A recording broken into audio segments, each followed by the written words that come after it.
Good evening and welcome to the Cabarrus County Board of Education's business meeting for Monday, June the 28th, 2021.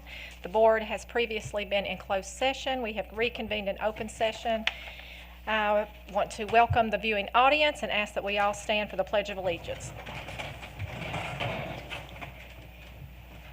I pledge allegiance to the flag of the United States of America and to the republic for which it stands, one nation, under God, indivisible, with liberty and justice for all. Thank you. Now, board members, I just need a motion that the June 28th, 2021 board meeting agenda be approved as presented. So moved. Second. I have a motion by Ms. Blackwell and a second by Mr. Walter. All those in favor say aye. Aye. Opposed? Aye. Thank you. I would also like to let everyone know that Ms. Carpenter is joining us. Ms. Carpenter, can you hear us? Yes, I can. Okay, thank you. Now, board members, we will start with items under number 6, which is the approval of the closed session agenda items. May I have a motion that the closed session minutes of the following meetings be approved as presented? February the 1st, 2021, closed session. February the 8th, 2021, closed session. February the 11th, 2021, closed session. February the 23rd, 2021, closed session. April 14th, 2021, closed session. May 3rd, 2021, closed session. May 10th, 2021, closed session. June 14th, 2021, closed session. June 21st, 2021, closed session. Are there any comments or questions? No, Hearing ma'am. none, thank you. May I have a motion to approve? So moved. Motion by Ms. Blackwell, Second. second by Ms. Adcock. All those in favor say aye. Aye. Opposed? Aye. I'm sorry, Ms. Carpenter. Was that a? I said aye. Thank you. Okay, now we will move to items under number 7, which is approval of minutes. Excuse me, Ms. Grimsley? Yes. Would those be kept closed? Yes. Yes, Kept that's closed. all. Yes, thank you. So may I have a motion that the minutes of the May 3rd, 2021 work session be approved as presented, or are there any comments or noted corrections? So moved. Hearing none, I have a motion by Ms. Blackwell, Second. a second by Mr. Furr. All those in favor say aye. Aye. Aye. Thank you. Opposed? Thank you. Okay, we will now move to items under the action agenda, number 8. And we will start with the PSU Improvement Plan for Social Emotional Learning and School Mental Health, and we will have Ms. Amy Jewell to the podium. Good evening. Thank you for having me this evening. I am here to go over the suggested draft for the school mental health improvement plan for social emotional learning.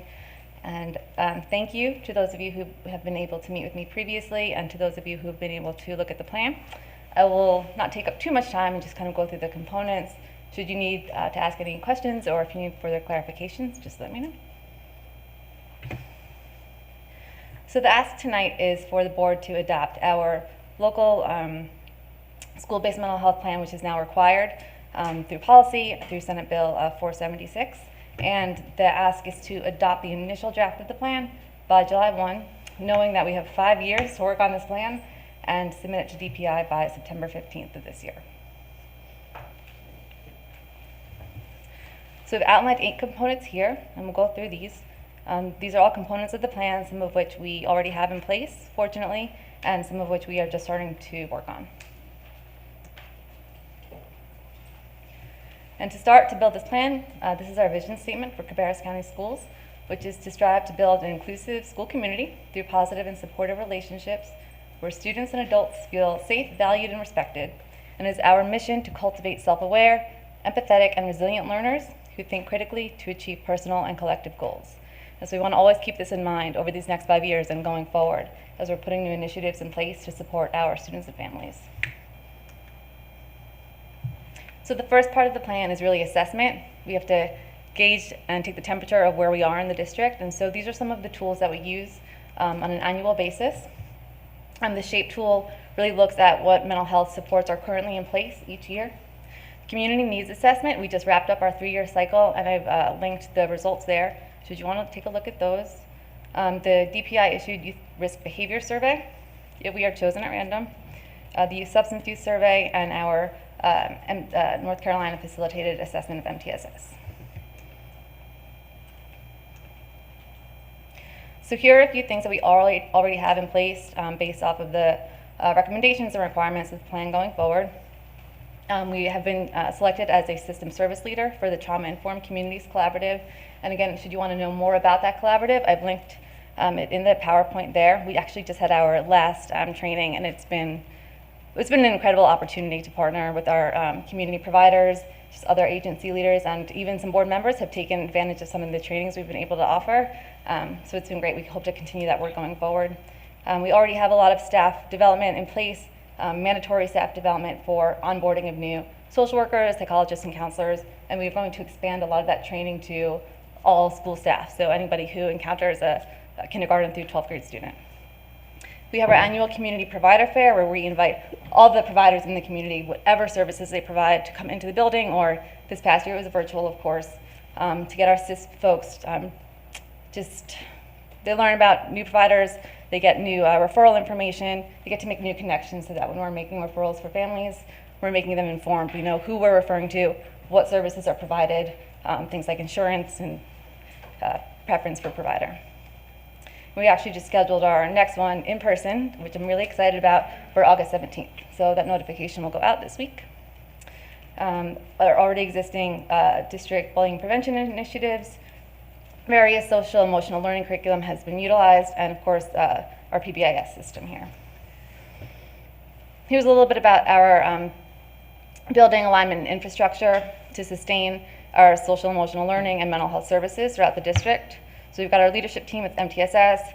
We have a pretty robust child abuse and neglect training that all staff are required to take. We've included now an additional human trafficking component as well, both in person and online.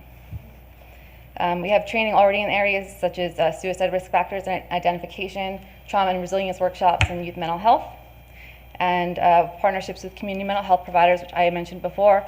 Currently, we have 18 memoranda of agreement with our local community providers to be able to come in to the building and provide services to support our students. Our district implementation of the anonymous reporting app, and then thanks to our board and our county, we get to continuously improve our CIS ratios. They are the best that they have ever been, so we really hope to keep going in that trend. And here's the part where we're really just sort of starting at baseline right now. So this is social emotional learning, and DPI has outlined a lot of recommendations on how to incorporate them into core instruction and align them with academic objectives. So there's a lot of training that they provide and models for best practice that we are beginning to look at with our MTSS leadership team, which will then trickle down to the school teams and eventually get to our stakeholders to look at different curriculum. Another component of the plan, prevention, instruction, curriculum, and environment. So just like with mental health services and that SHAPE tool, we really have to see what schools have been utilizing for social emotional learning to see what works, where are the gaps, and what can we build to create some consistency not only at the school level, but the district level, and then obviously we really want to copy that best practice model that's recommended by the state of North Carolina and the Department of Public Instruction. As far as the data evaluation piece, we are really lucky this year in that we have been approved to look for our mental health data analyst. So we know that we've been doing really good work these last few years in providing mental health services with training, crisis response, just different sustainable programs in the county. And now we actually get to bring somebody on board to really look at that tangible data, right? So is it an increase in protocols, right? So we can see if there's pockets in the community that need more support, more services. We can look at things like hospitalizations and reentry to school. So we're really excited about that. We already have a screener process in place. And then of course our CCS student accounts being monitored for safety through different platforms. And in that part, we're also really lucky, I just want to say, to have such incredible partnerships with our local DHS and our law enforcement agencies. Anytime there's a safety threat that we are made aware of, I mean, everybody kind of jumps in to make sure that our kids are safe. Even a well check needs to be done, if we need to meet with the parent, whatever that looks like. So we rely really heavily on our community partners there. Here's a little bit more about early intervention. Again, these things are already in place. So we have our screeners, our mental health teams at the schools meet monthly. Safety plans from the schools, physical safety and psychological safety, those plans are submitted as well to the district annually.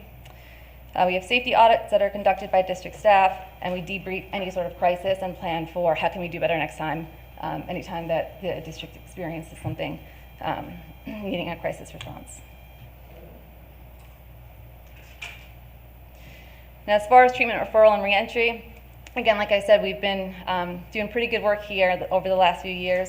So we've had these 18 MOUs with our current providers. I do anticipate us increasing that number to bring more mental health staff into the schools to partner with students to be able to see them on a more frequent basis.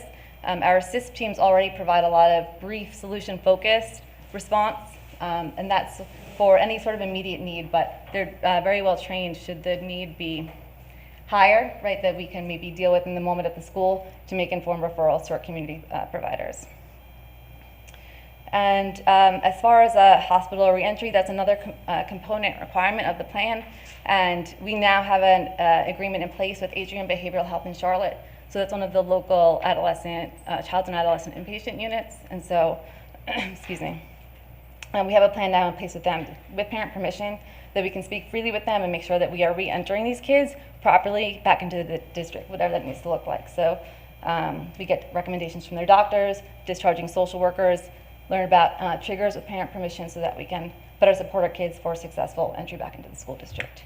And part of this 5-year plan that we're asking you guys to approve is to potentially expand that to other surrounding hospitals, because not all of our kids end up at that one unit.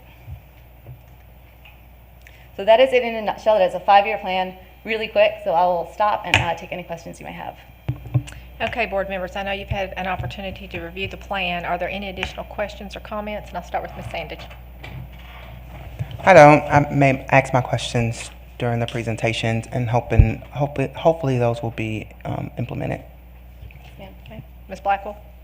So mental health is obviously a big topic of conversation, and will continue to be. So I'm just grateful that we are knowing that and just being proactive and working on these to facilitate this and put this in place in our county. So thank you. Thank you. Mr. Walter?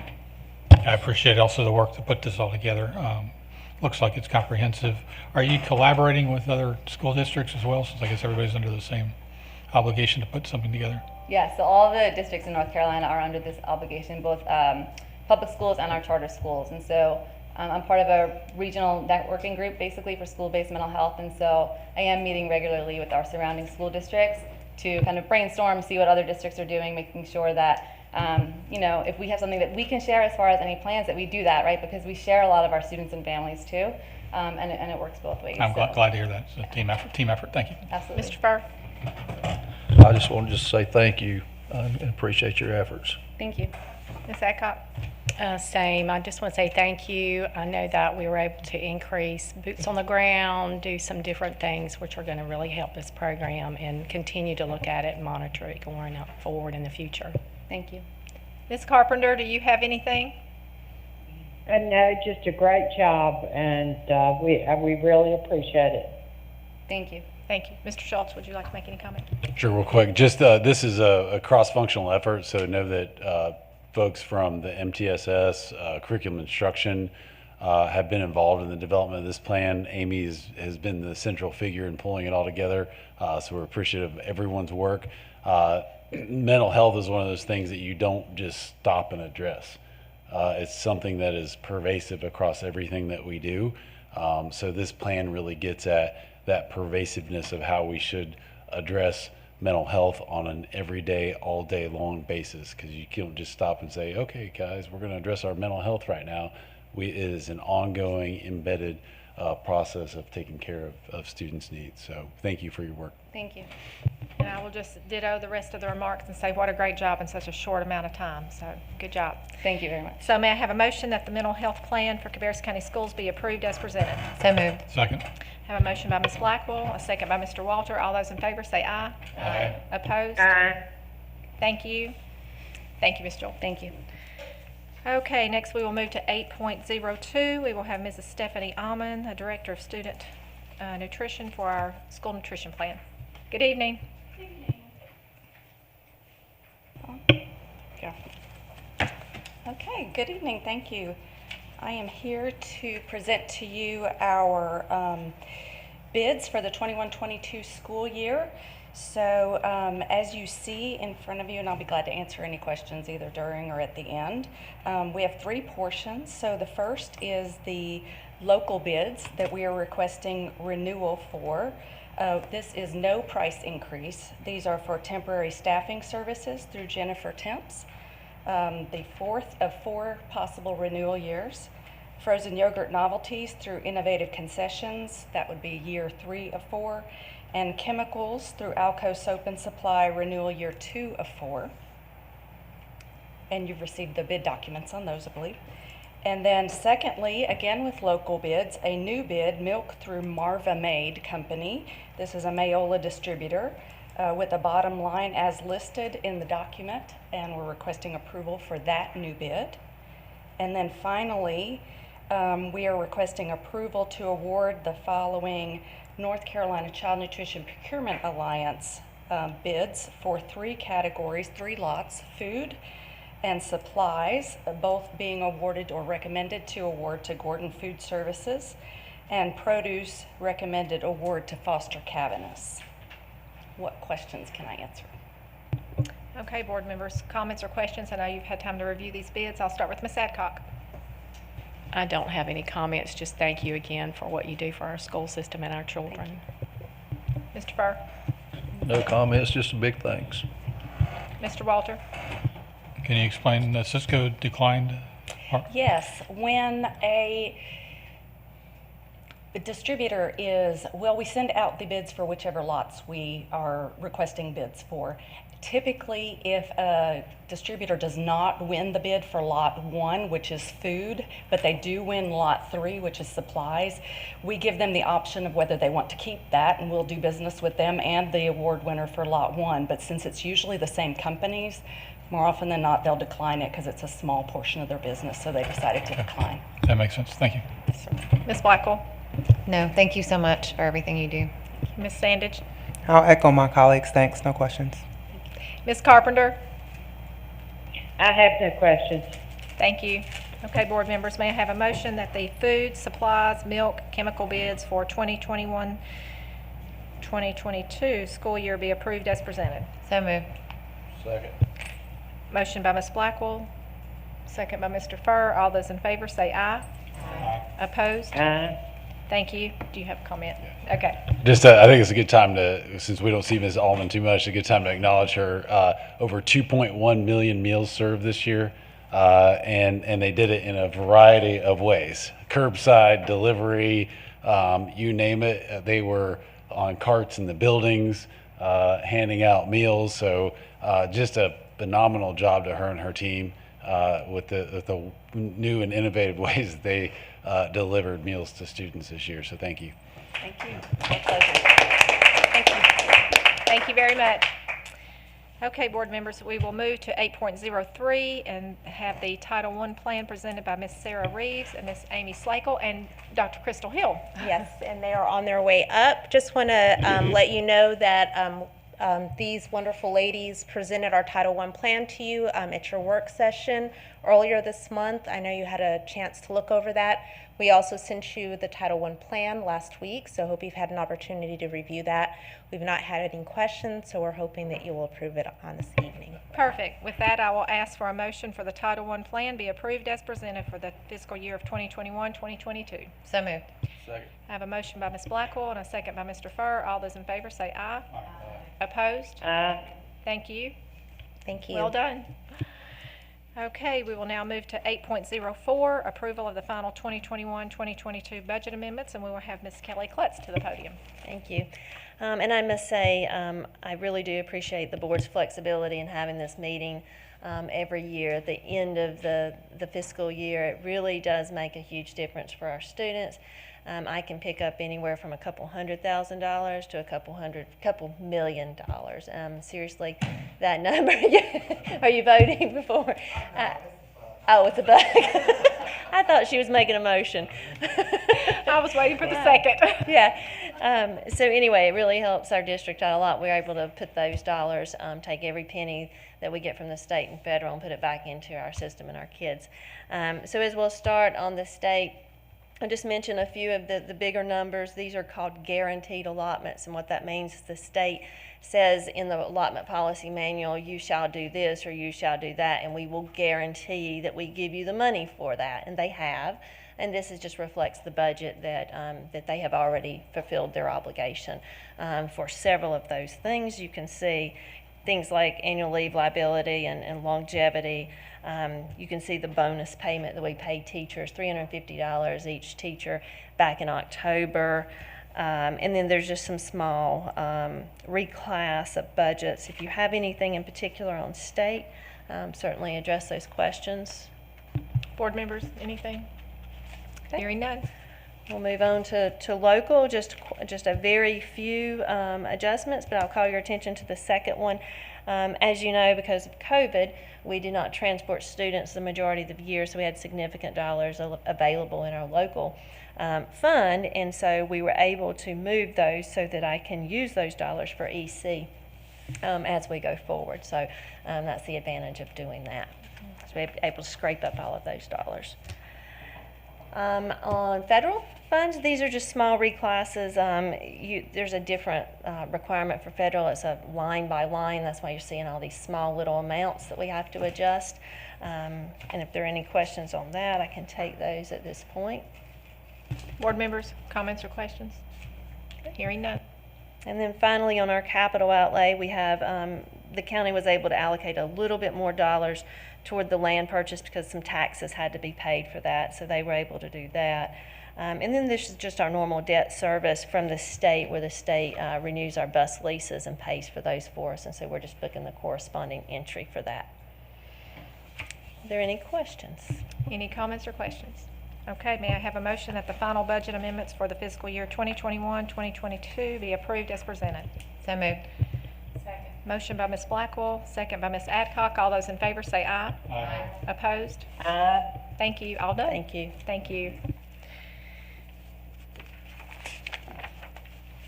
Okay, board members, we will say goodnight to the viewing audience. That takes care of the business that we had at hand. And I would ask that the board convene in closed session to consult with an attorney and preserve the attorney-client privilege pursuant to General Statute 143-318-11A3, and to consider confidential personnel matters pursuant to General Statute 143-318-11A6. May I have a motion, please? So moved. I have a motion by Ms. Blackwell, Second. a second by Mr. Walter. All those in favor say aye. Aye. Opposed? Aye. Thank you. And with that, we will say goodnight to the viewing audience, and we will see you at our regular business meeting on July the 12th. Thank you and good night.